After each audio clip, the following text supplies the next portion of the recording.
அனைவருக்கும் நமஸ்காரம். அடியேன் கிருஷ்ணவேணி. வாழ்க வளமுடன்.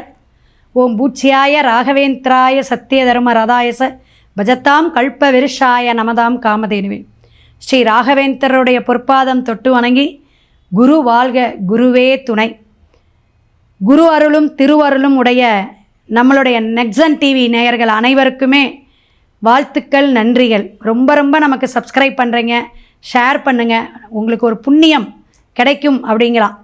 ஸோ கம்யூனிகேஷன் பெருகக்கூடிய அமைப்புலேயும் நம்மளுடைய புத்தியை, நம்மளுடைய வாழ்க்கை தரத்தை உயர்த்தக்கூடிய அமைப்புக்கெல்லாம் அந்த சேட்டலைட்ஸு ரொம்ப உதவின்னு அர்த்தம். ஸோ நீங்கள் இப்படி நம்ம யூடியூப் சேனலில் பேசுகிற குருமார்களுக்கு நீங்கள் ஷேர் பண்ணும் பொழுது, நல்லா பேசியிருக்கிறாங்கன்னு ஒரு நல்ல விஷயம் கமெண்ட் பாக்ஸில் போடும்போது பிரபஞ்சம் ஈசனும் உங்களை வாழ்த்தட்டும். தமிழ் மாதத்தில் சிறப்பான மாதம் கார்த்திகை மாதம். தீபத் திருநாள் கொண்டாடக்கூடிய பரணி தீபம் திருவண்ணாமலைக்கே உகந்த நாளுங்களாம். அப்பேற்பட்ட அந்த உண்ணாமலை தேவியை இந்த மாதம் முழுவதும் நம்ம வழிபாடு எடுக்கலாம். அதே போல் நம்ம எல்லாமே மாலை போட்டு பூஜை புனஸ்காரமாக சந்தனமும் துளசியும் கையுமாக இருக்கக்கூடிய விசேஷமான மாதத்தில் இந்த கார்த்திகை மாதம் சாஸ்தா ஐயப்ப சுவாமிக்கு, கேரளா மாநிலத்தில் இருக்கக்கூடிய ஐயப்ப பக்தர்களாக எல்லாரும் மாறக்கூடிய அமைப்பு. இந்த கார்த்திகை 1ஆம் தேதியே நிறைய பேர் போட்டுருவாங்க, மாலை போட்டுருவாங்க. விசேஷமாக இருக்கும். தூய்மையாக உள்ளன்பத்தோடு செய்யக்கூடிய ஒரு வேண்டுதல் பிரார்த்தனை. அந்த சங்கல்பத்துக்கு அத்தனை விசேஷம் உண்டு.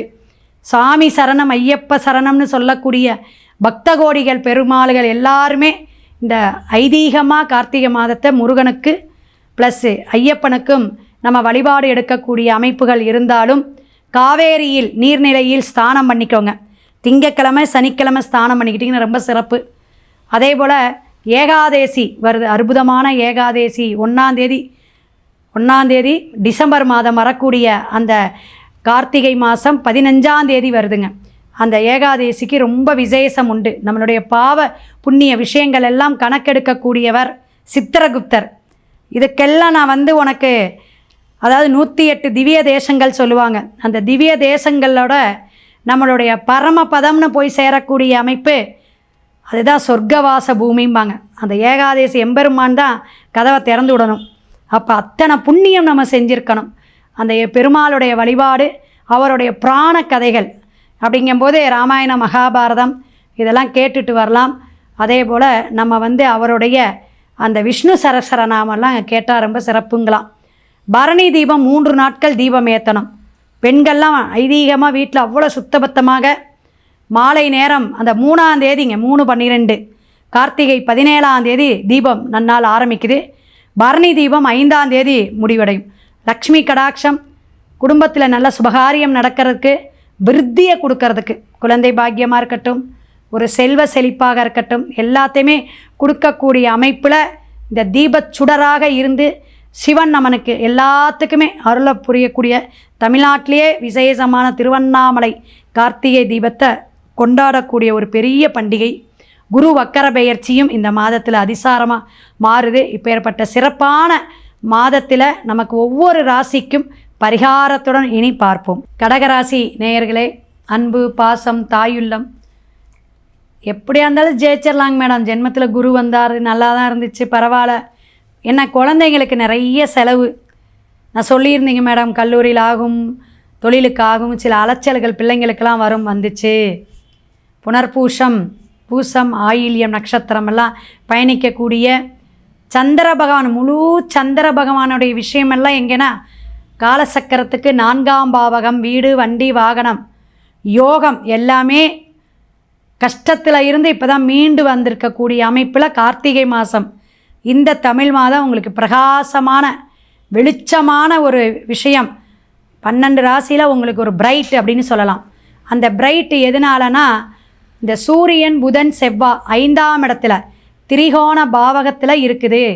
அப்போ இந்த திரிகோண பாவத்தில் இருந்து உங்களுக்கு அரசியல் சார்ந்த விஷயங்கள்லாம் ஜெயிக்கக்கூடிய அமைப்பு நிறைய. இப்போ தான் புத்திமதி, யார் எப்படி, யார்னால என்ன யோகம், என்ன பிரச்சனை, இதெல்லாம் இவங்கனால இவங்க அப்படிங்கிற விஷயங்கள்லாம் ஒரு தீர்வுக்கு வரக்கூடிய ஒரு அற்புதமான மாதம் அப்படின்னு சொல்லலாம் கார்த்திகை மாதத்தை. கடகராசியெல்லாம் இந்த மாதம் நல்லா தெம்பாக இருக்கலாம். முருகனுடைய அருள் உங்களுக்கு ரொம்ப இருக்குது. ஏன்னா செவ்வாய் நல்ல சூரியன் தோட சேர்ந்து இருக்கிறார். அப்போ பூர்வ புண்ணியம், உங்களுடைய குலதெய்வம் பேச ஆரம்பிச்சிருச்சுங்க. அப்போ உங்கள் குலதெய்வம் என்னென்ன கொடுக்கும்? அனுகிரகத்தை கொடுக்கக்கூடிய மாதமாக இருக்குது. உங்கள் பிள்ளைங்களுக்கு நல்ல விஷயங்கள், சுபகாரியங்கள் நடக்கக்கூடிய அமைப்பு, உங்களுக்கு தொழிலில் நல்ல ஒரு ஏற்றம், வருமானம், பிஸ்னஸ் பண்ணிகிட்டு இருக்கிறவங்களா இருந்தாலும் சரி, ஜாபுக்கு போயிட்டுருக்கிறவங்களா இருந்தாலும் சரி, ரொம்ப சிறப்பாக ஒரு தொழிலில் ஒரு ஏற்றத்தை கௌரவத்தை கொடுக்குன்னு சொல்லலாம். இப்போ இந்த அரசியல் எலெக்ஷன்லாம் வருது, அதெல்லாம் உங்களுக்கு நல்ல ஒரு சப்போர்ட், ஒரு அங்கீகாரம் கிடைக்கும். அப்படி கொஞ்சம் தலை நிமிர்ந்து நடக்கக்கூடிய அமைப்பு. அப்போ நிறைய பேர் கொஞ்சம் நட்பு வட்டாரமாகவும் உதவுவாங்க. ஏன்னா புதன் அங்கே சேர்றார். அப்போ ஒரு யோகத்தை கொடுப்பார். உங்களுக்கு எப்படி கொடுப்பாருங்க? யோகத்தை. பூர்வ புண்ணியம், பூர்வீகம் இரண்டுமே இப்போ பேசக்கூடிய மாதங்க. நல்லா கேட்டுக்கணும்.